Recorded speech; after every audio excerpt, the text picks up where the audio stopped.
There's people getting rich off this graph.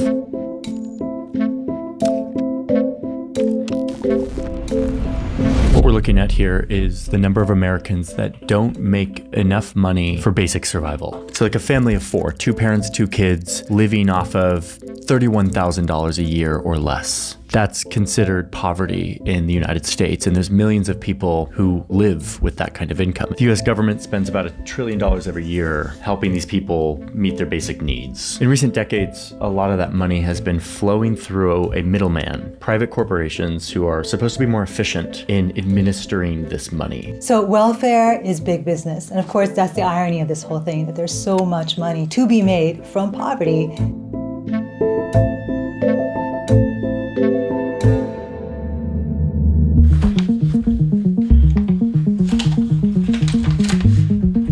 Now, this is not easy stuff to understand. We're talking about government welfare programs and bureaucracy. Sometimes they're intentionally hard to understand, and these corporations don't really want to be known by anyone. But if you start to dig, which we've been doing, and you look deep enough into this, you start to see what all of this actually looks like, who's actually getting rich, what the incentives are within this system, where the loopholes are, and whether or not this is actually benefiting the people that it's designed to benefit. So in this video, I'm going to show you who gets rich off the poor, and I'm just going to do a few case studies that demonstrate how this works. I'll be making a list of examples here, going from what I see as the least egregious abuse of this system to the most. I am bracing myself to get sued or intimidated by the companies that I'm calling out in this video, because that's how a lot of these powerful, shadowy companies work. So as always, every assertion in this video is rigorously fact-checked and in my sources. Lawyers, go check that first before you send me your cease and desist order.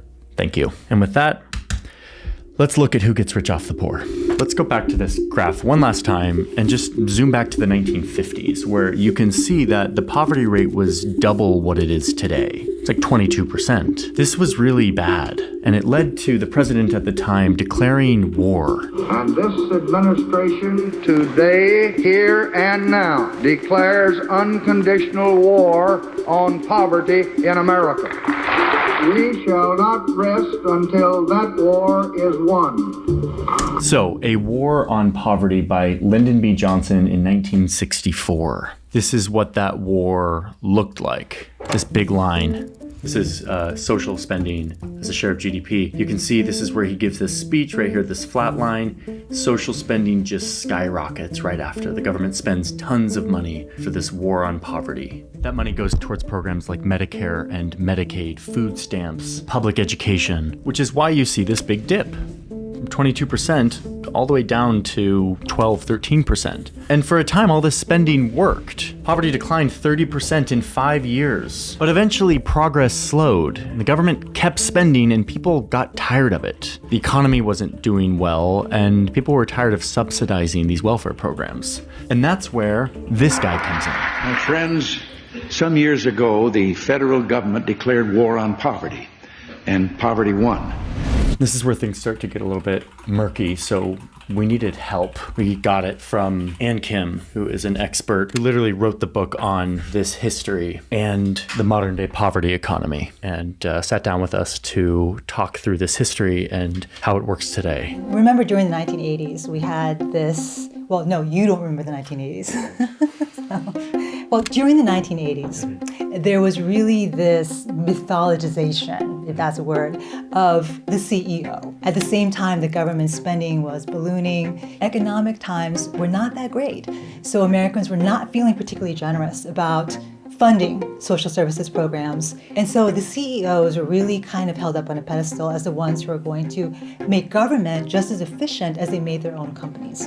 Poverty is a big business here in the United States, and the government is making decisions right now that will affect millions of people. And yet, what I've been finding is it's hard to keep up on all of this, how this stuff is being reported, and what is trustworthy and factual. Lately, Medicaid portals have been shutting down in all 50 states, thanks to a Trump administration funding freeze. This could result in millions of Americans, low-income Americans, going without care. This is huge, and it's not really being reported on. And when there's no accountability, bad policies can go unchecked. I'm saying all of this because it has to do with the sponsor of today's video, who is more important than ever, in my opinion. Thank you, Ground News, for sponsoring our video and for existing in this important time for journalism. Ground News has become my preferred news platform because it's this app and website that allows me to see way deeper into today's headlines, to see the full picture, not just one version of it. And it does this by pulling tens of thousands of headlines and sources from around the world and aggregating them in one place. With Ground News, you can compare and uncover the political bias, the reliability, and most importantly, see who owns the sources reporting on the news that you're reading. There's often some big institution or country behind some of these news outlets. Ground News is gaining notoriety for their work. They were recently recognized by the Nobel Peace Center for their impact on media literacy. Since we're talking about Medicare and welfare programs, let me show you how this actually works with an example. Like this Medicaid shutdown news. You'll often see one-sided coverage, like left-leaning outlets focus on Trump's direct role, calling it a policy failure. Right-leaning outlets, they either downplay it as a technical issue or don't cover it at all. You can see all of these framings in just one feed, in one place. As I've been using Ground News more and more, I've noticed patterns in my own behavior and my own biases. Ground News has been surfacing stories that I'm not likely to read or that are not being covered here in this blind spot feature. It highlights stories like the Medicaid story that are disproportionately covered by one side, or stuff that I'm less likely to look at because of my own political bias. I've relied on Ground News for a more balanced, nuanced, deeper view of the news now for a long time. This is real transparency that allows me to be a more critical news consumer. I'm not just informed, I feel like I'm ahead of the narratives. I see them from a bird's eye view. Ground News is completely subscriber funded, doesn't rely on corporate influences to decide what you see. And if you want to join the platform, you can get 40% off the Vantage plan, which has all of these features I talked about today. You get 40% off if you use my link or scan the QR code. ground.news/Johnny Harris is the link. It comes out to be like $5 a month for this, which to me is an affordable price to be better informed and to have a more critical view of the news you're consuming. So sign up now, ground.news/Johnny Harris. Thanks, Ground News, for sponsoring today's video and for existing. Okay, back to our list of who gets rich off the poor.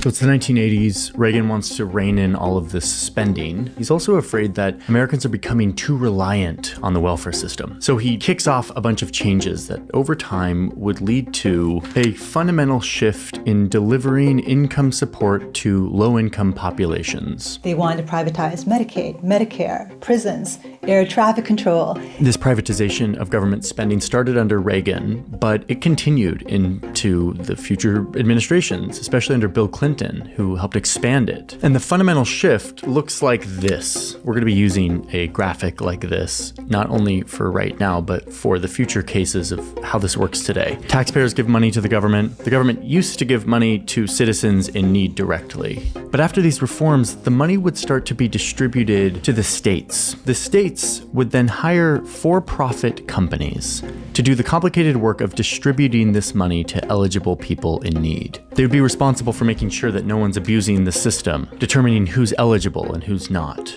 And the thinking here was that the government is much less efficient than private companies. And that is true in most cases. And that if we apply business and the free market and profit motives to welfare, that the for-profit companies would make this more efficient. Less government spending, less waste, and less over-reliance on the welfare system. And the big part of all of this is that there would be more requirement for people to be looking for a job or be working in order to qualify for benefits. And who would verify that applicants are actually working? These for-profit companies. And so this is how our welfare system works today, in a very kind of American way. It is administered by private companies that you've never heard about, who are given lots of money from the government to dole it out to people in need.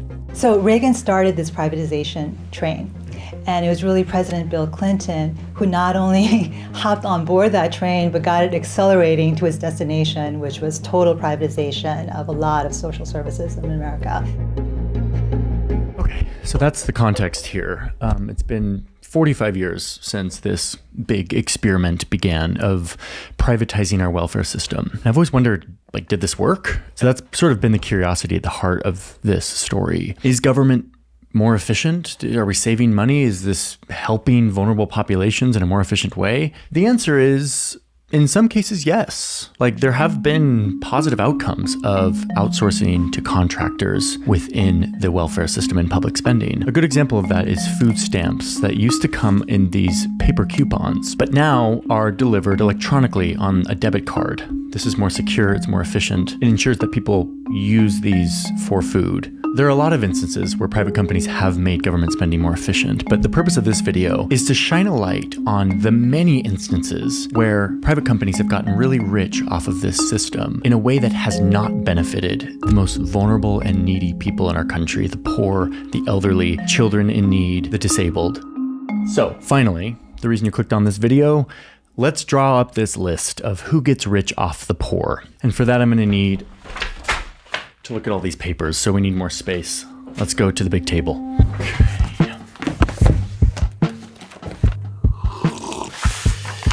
Okay, so the first one on our list is slightly adjacent to the privatization of welfare, but it follows the same incentives and dynamics. And it has to do with taxes. One of the ways that the government subsidizes the lives of lower income people is through a tax credit. So when you file your taxes, you show that you've been working, you've made money, but you didn't make that much money, and therefore you qualify for an earned income tax credit. If you have kids, it goes up and it kind of maxes out at around $7,000. This is a very simple thing. In a lot of countries, you check a box and you get this refund or this subsidy to your life. But in the United States, it looks like this.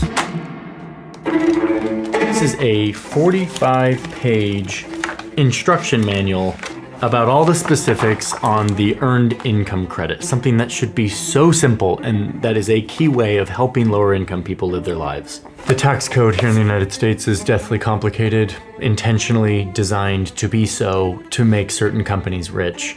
And this is one way that works. I have a lot of feelings about this. I made a whole video on the New York Times about this very thing, but I didn't focus on this aspect of it. Because it's so complicated, low-income people who qualify for this credit don't want to fill it out themselves, and so they go to a tax preparer. Enter this guy.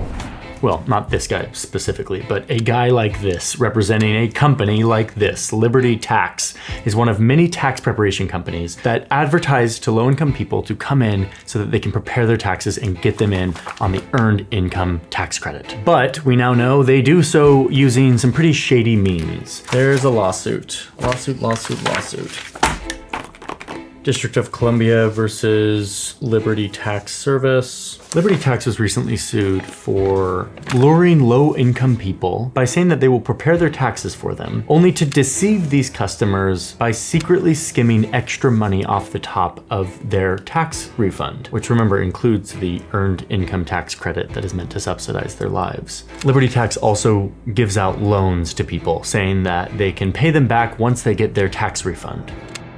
But what that really has done is create a market for high-interest fast cash products like refund anticipation loans or refund anticipation checks, which are basically just payday loans that are secured by the refund. And so this predatory industry has grown to take advantage of the complexity of an incredibly important benefit that a lot of poor people count on every year. These loans would often come with high interest rates and unexpected fees. In fact, the pricing in all of this has been kind of a black box, allowing Liberty Tax to take advantage of low-income Americans trying to get in on the benefit that they are entitled to because of this tax credit. Okay, and this is where I have to come clean. I worked for this company. Not for very long, and not in any high position. I was one of these Statue of Liberty guys. One winter, I was home from university waiting for a security clearance for an internship at NATO, and I needed money. And so I found this job being the Statue of Liberty holding this sign. I didn't know what the sign said, okay? But it probably said something like, "Need money today? Apply for a $500 to $6,250 easy advance." In other words, I was probably a part of luring desperate people in to get a bad loan or to have their tax refund skimmed by this corporation. I had no idea, and I'm sorry. Liberty is just one of many corporations who has gotten in on these schemes, targeting low-income people to try to get in on their tax credits. And to me, this is actually a failure of our tax system. For this segment of the population, this should be a very easy thing like it is in every other country. A box on a free government website that you can fill out in 5 minutes. But instead, we've got a privatized corporate middleman who is making all of this money off the poor. Okay, number 2, housing.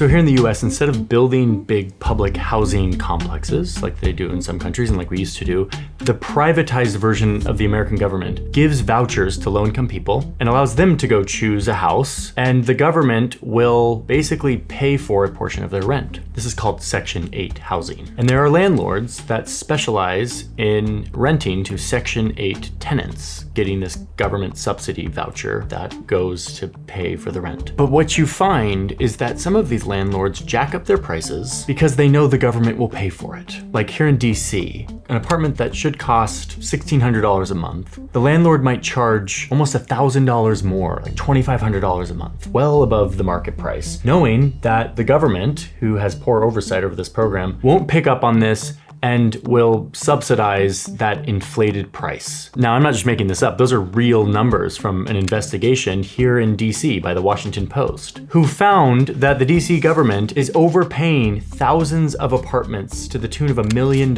every month here in little DC. But this is happening all over the country, enriching landlords while depleting the assisted housing fund, all while distorting the market. Like, this is not free market. This is a totally distorted thing. Number 3 on our list is corporate middlemen, which is kind of a big section. I'll try to work through it fairly concisely, but it's kind of the biggest one here. This is where a lot of people get really rich off the poor. Remember from our history section just a few moments ago that Ronald Reagan shook up the welfare system by, instead of giving money directly to people in need, instead giving it to the states, who would then give it to a corporate middleman who would then distribute it. And that corporate middleman also had to kind of determine the eligibility of people, making sure they're working or they're looking for a job. And all of that is a lot of work, and these corporations were the ones to be doing it. So these are the folks who are getting government contracts to act as government in running welfare programs. They're basically agents of the government. They're mercenaries for the public sector. They're making huge decisions that benefit the everyday lives of low-income people. One of these companies, for instance, was a company called Maximus, which is one of the largest welfare services providers today. They had revenues of about $88 million in 1995, and just a few years later, their revenues are already up to $500 million. And today, they're a $4.9 billion business. Now, this was exactly the point for Reagan and his reformers. These corporate middlemen were supposed to be much more efficient in administering this government money. And indeed, they are for-profit companies and they operate much more efficiently than the government itself, cutting costs and looking for ways to do things more efficiently. But let's remember, this is not like a normal corporation like McDonald's that is selling a product to a customer that can go somewhere else. Let's see what happens. A few years ago, Maximus took over Tennessee's health insurance program, state-run health insurance program. It's called Medicaid. And what you saw is that many children and elderly people very quickly were booted out of the program. They were found ineligible. There was a 23% increase in the number of uninsured children in the state. That's more than any other state at the time, 2018.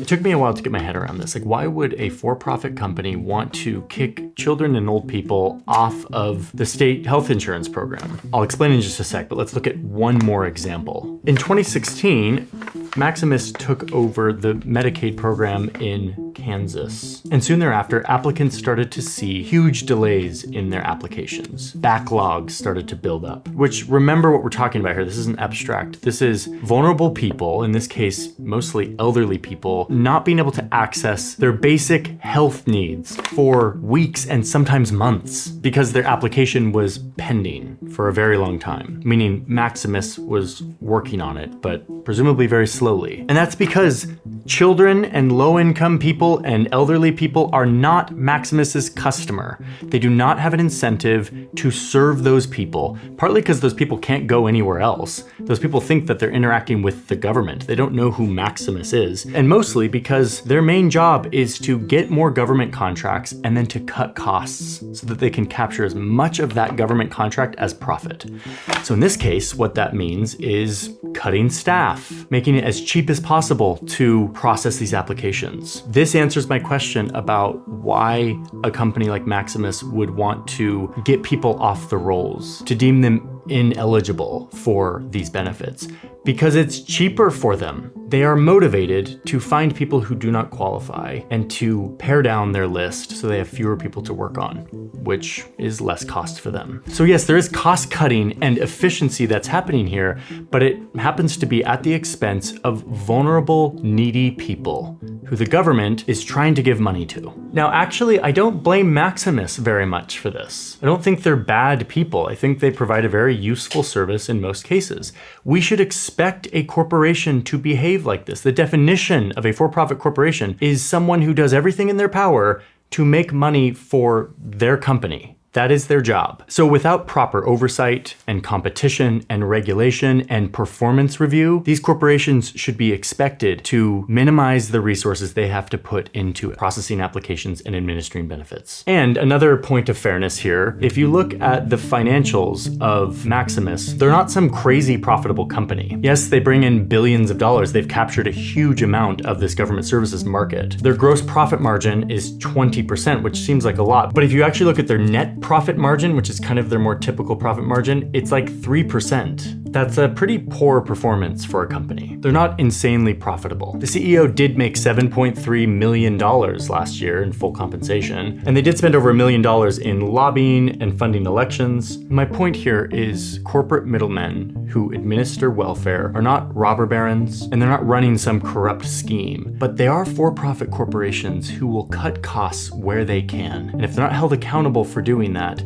the people who suffer are the people who are already vulnerable and needy in our country, which is what all these programs are meant to help. Because they're one of only a handful of companies that are in this business, you can get away with a lot of behaviors that may not fly in a more competitive marketplace. I remember interacting with these companies. I didn't know I was interacting with them until I started reporting the story, but when my son was like 1.5, he was diagnosed with autism, and we started to look around for services, realized our insurance didn't cover anything, so we went to Medicaid and we qualified. And my wife spent hours and hours on the phone with what I now know was a corporate middleman trying to work through these applications and processes, and it was mind-numbingly complicated and difficult, and the wait times were so long, and the paperwork and the hoops that we had to jump through. And I remember feeling a lot of anger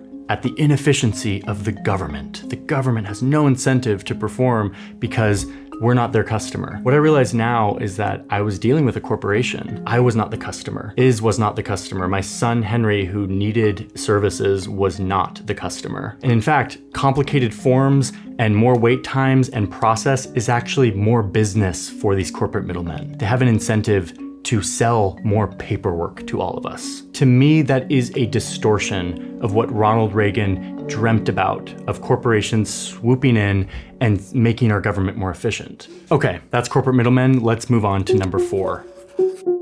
Medicaid dentists. Now, I've had some positive experiences with Medicaid. When I was a freshly married, in my young 20s university student with no insurance, and we had our first baby, I got hit with a $10,000 bill from the hospital and freaked out and went to the billing department at the hospital, and they told me about this magical thing called Medicaid for someone like me who was very low income at the time. And lucky for me, whoever the benefits contractor in Utah was handled it very well, and it really saved my bacon. But if you look at all sides of Medicaid, you start to see entire industries that exist to take advantage of the Medicaid system. A good example of this is dentistry. It's created an enormous business opportunity for some dentists who see that they can make a living treating exclusively Medicaid patients. Unlike regular private insurance, Medicaid doesn't reimburse very much for dental procedures. So because of that, a lot of dentists don't take Medicaid as an insurance. And on the other side, there are some dentists that only take Medicaid. They specialize in appealing to patients who qualify for Medicaid,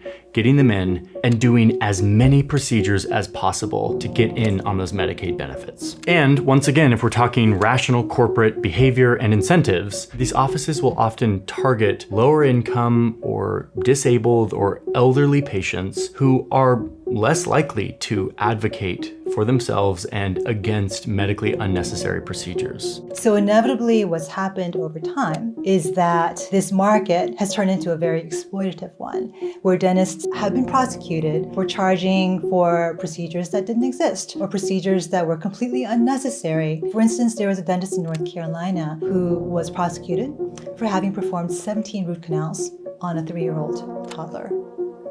And it's not just one bad apple in North Carolina. This is a lawsuit where the US government settled with a company called Cool Smiles, and they are a Medicaid-specific dental franchise who had to pay close to $24 million because an investigation found that they were performing dental operations that were not medically necessary. They were taking advantage of poor patients in order to get more money from Medicaid. According to the lawsuit, they performed tooth extractions, gave out stainless steel crowns, did root canals on babies that did not need them. Like, there are multiple things really wrong with this.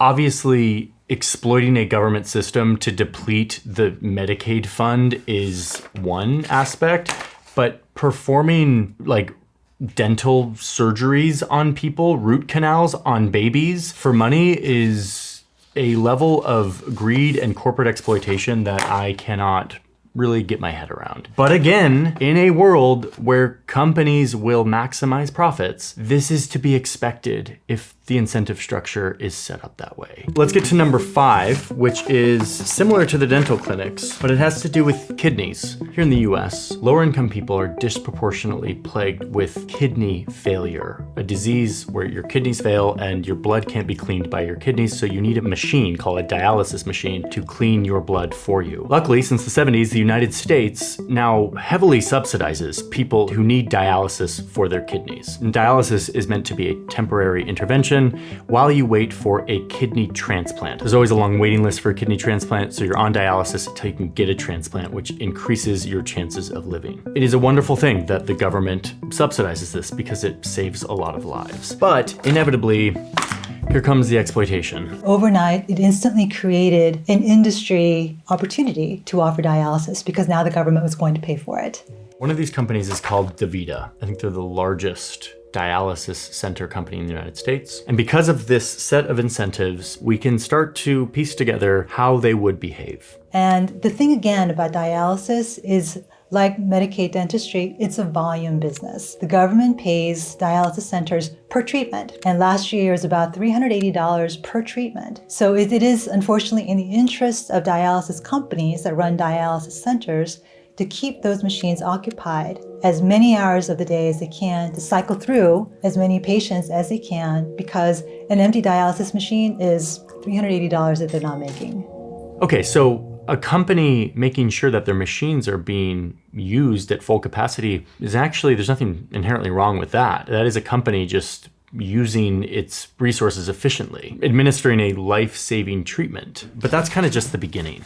What you see in these for-profit dialysis centers is less staff to help with the treatment, and you see higher death rates. And this is where it becomes so clear where the failure is.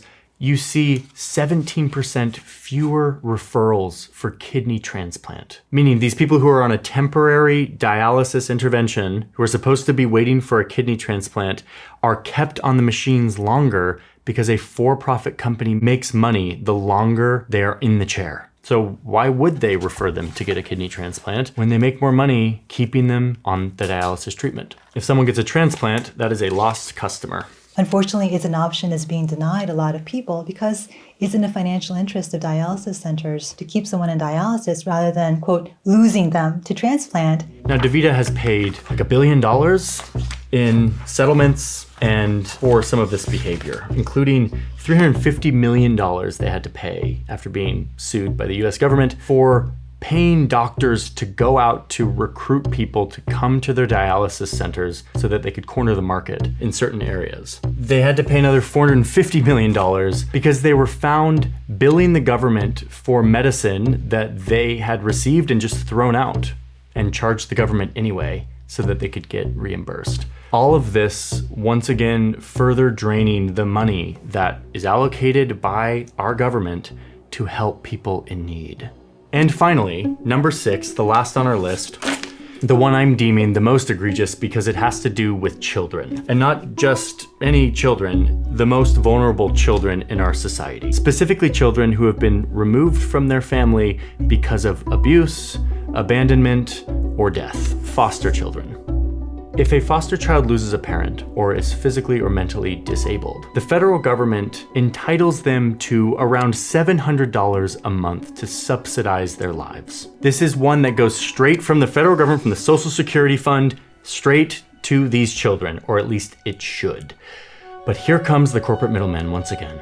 States will often hire corporate middlemen like Maximus, who is in fact a part of this, to look through the databases of foster children to identify which of those children qualify for this benefit, meaning which of these children have a dead parent or are physically or mentally disabled. And then to go through the process of diverting that money away from the children and into state coffers. The state says they're doing this to help supplement the foster care program in their state to help boost their budget. But what feels very icky about this to me is that it creates, once again, a business opportunity for a for-profit company who is incentivized to scour these databases looking for children who qualify for this benefit to divert the money away from them and towards the state. And Maximus gets paid a fee to do this. They're incentivized to do this as a service for the state, to look through these databases and look for children who qualify. There's one NPR report from a while back that reports that the corporate middleman Maximus, who we've talked about at length here, and who I will probably get sued by, would get $1,600 per child that they found who qualified for this benefit. And remember, a child whose parents are dead or who has a physical or mental disability, who's entitled to around $700 a month to supplement their very difficult life. If Maximus finds that child and diverts that money into state coffers, Maximus gets paid $1,600. That was in Alaska. Oh, but it's still going on. In 2018, Washington State worked with Maximus to get $6.89 million of foster children's money. Wisconsin got $4.13 million from their foster children, thanks again to the services of Maximus. Illinois, $18.7 million from foster children. Illinois didn't work with Maximus in this case, but another similar corporate middleman called Diversified Services Network to do the same thing. None of these companies want to be known or spoken out loud. They just sort of operate as like a proxy for the government. This is what they do.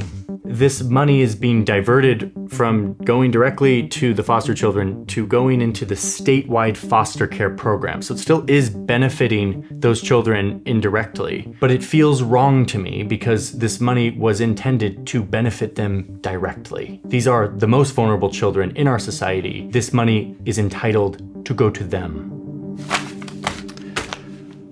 Okay, so that was kind of awful. I learned a lot about how the welfare system works and what privatization means. I also learned that there are situations where this makes a lot of sense. I didn't go into the full evaluation of privatization versus not. I don't think that was the scope of this video. What I've been trying to do here is look at places where in our vast welfare system, profit-seeking corporations have found ways to exploit that system to make money at the expense of vulnerable populations that are entitled to that money, who we, the taxpayer, pay to help supplement their life so that they can have a better life. Now, what can we do about this? Is this just totally hopeless? The answer is no. How do we fix the situation?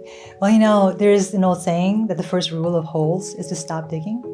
And in this case, the first rule would be to stop privatization. The industry has kind of grown under the radar, unchecked, unmonitored for decades now, and we don't know how big the problem is, and we can't tackle it unless we get some sense of how much money is going to this, the amount of drag that the government is experiencing from the poverty sector. And I think that's the first step, one of the first steps to take. I believe that there's a version of privatized contractors administering public services and welfare that is responsible and actually works for serving the vulnerable populations it's intended to. To do that, it will require much more oversight and regulation that takes into account all of these incentives, that treats corporations like adults who are going to find whatever loophole they can in whatever system to make money, and closes those loopholes. Also, if we're going to call this privatization privatization, we need competition, real competition, not these near monopoly massive companies that kind of own entire sectors of public spending. And in all of this, I think we should reevaluate how much profit should play a role in these companies' incentives. California is also working on a profit cap, specifically for the dialysis centers, making it so that they don't even have the ability to profit as much as they do. Now, unsurprisingly, this was fought tooth and nail with over $100 million from dialysis centers, and the Proposition 8 was shot down. But it's a great policy recommendation, and it begs the question, how much profit should a corporation that is administering public welfare be entitled to? But ultimately, none of this will change unless the customer demands more, and the customer in this case is the government. If the government does not measure and demand better performance, these companies will not do better. The government seems to not be demanding a lot of change on the whole. There's a trend towards more and more privatization in things like Medicaid and other benefits. Our belief in the market has allowed us to be blind to some of these failures. And my worry is, as we continue to privatize without plugging some of these gaps, without fixing some of these loopholes, we are enabling these companies to exploit those loopholes. And as we've seen, they will do it. They will find ways to continue to get rich off the poor.